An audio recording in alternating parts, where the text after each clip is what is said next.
My name is Nicole Jennifer Manasan from BSIB2B, and this video, I will show you how to work my activity number 4, ATM withdrawal. So let's do it.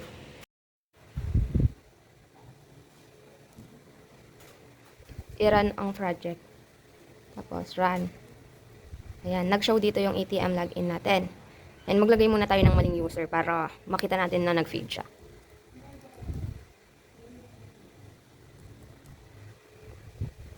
Makikita dyan na nag-filled yung login process natin.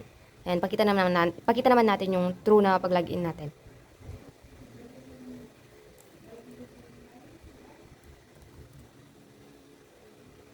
Ayan, kung makikita dyan, nag-successful yung login process natin.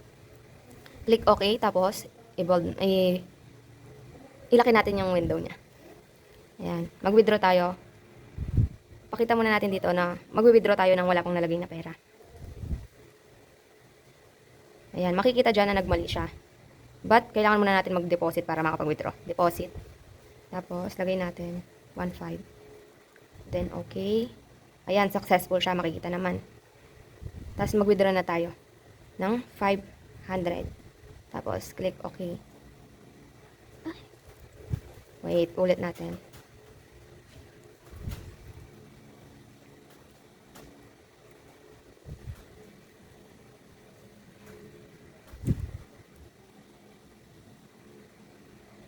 Kaya nag-successful na siya dyan. Nakita naman na successful yung aking activity na ginawa.